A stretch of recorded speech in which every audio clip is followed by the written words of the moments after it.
اچھی، زندہ باد، نماز اچھی، روزہ اچھا، حج اچھا، زکوٰۃ اچھی، نماز اچھی، روزہ اچھا، حج اچھا، زکوٰۃ اچھی، مگر میں باوجود ان کے مسلمان ہو نہیں سکتا، نہ جب تک کٹ مروں میں خواجہ بطحا کی عزت پر، خدا شاہد ہے کامل میرا ایمان ہو نہیں سکتا۔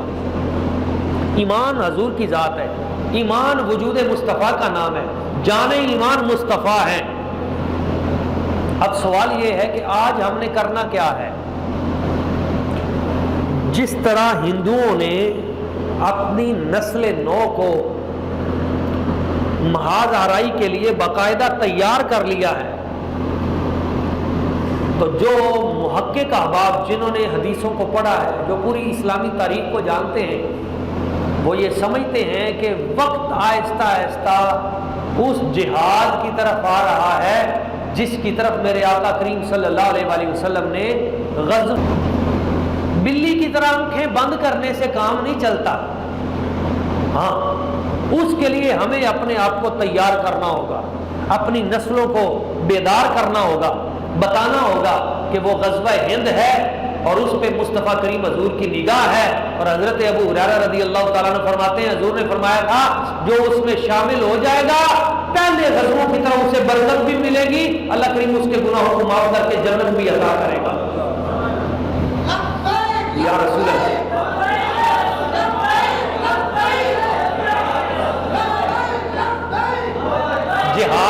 جہاد کا نام سن کر گھبرایا نہ کریں،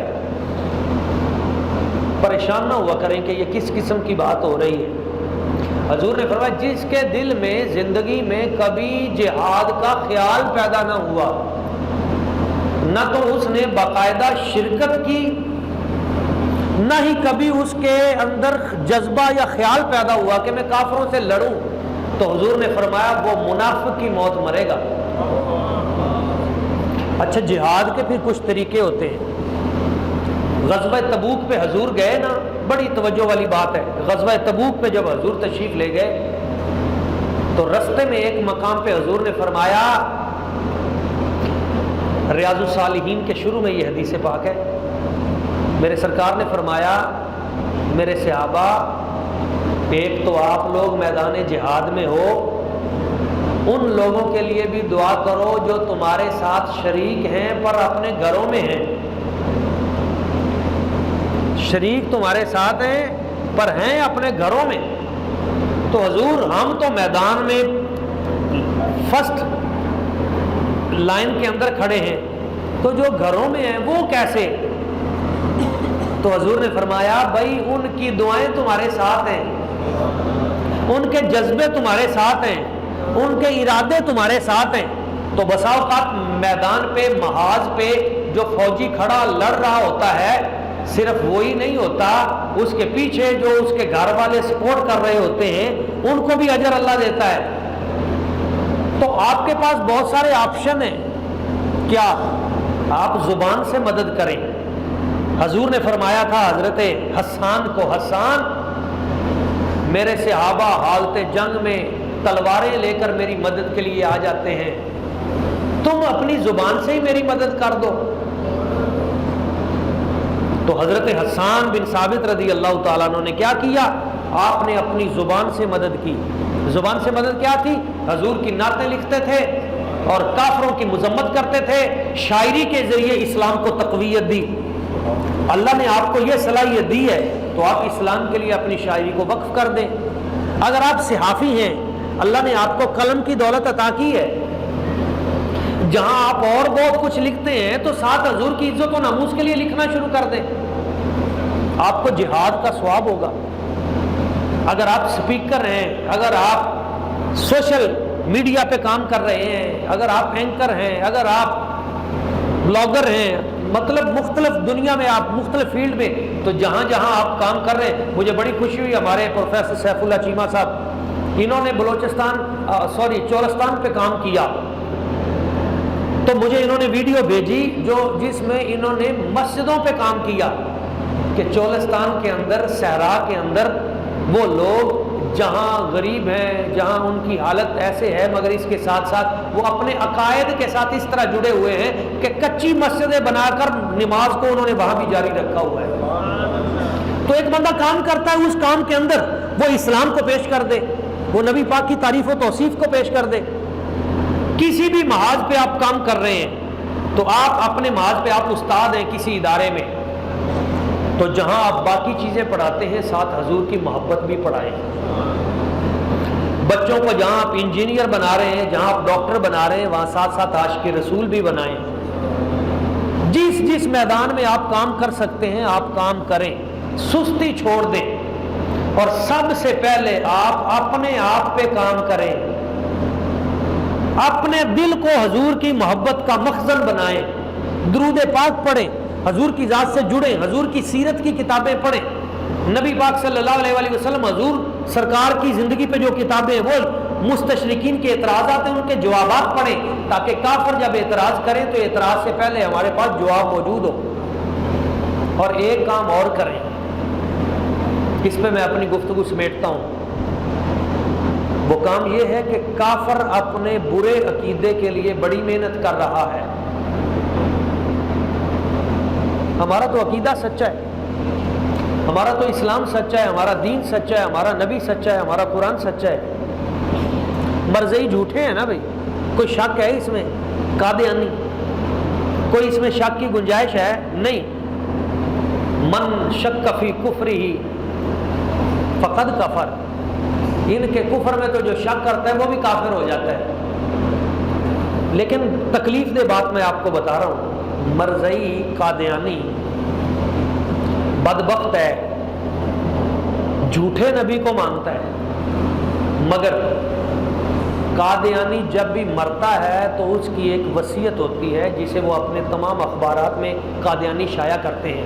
آپ ان کا کوئی بھی اخبار لے لیں، الفضل، اس کے آخر میں دیکھیں ان کی وصیتیں لکھی ہوئی ہیں، کوئی بھی اخبار اٹھا لیں روزانہ کی بنیاد پہ، کہ میں اپنی جائیداد میں سے 10واں حصہ اپنے مرکز کو دیتا ہوں، میں اپنی جائیداد میں سے 4تھا حصہ اپنے جھوٹے نبی کے مرکز کو دیتا ہوں، میں اپنی جائیداد میں سے آدھا حصہ وہ اپنے مذہب کو اور جو ان کے اسکالر ہیں، جو ان کے بڑے، ان کو دیتا ہوں۔ بلکہ کچھ مرزئی تو میں نے وہ بھی دیکھے جنہوں نے مرنے سے پہلے وصیت کی کہ میرے مرنے کے بعد میری ساری جائیداد وہ ان کو دے دی جائے۔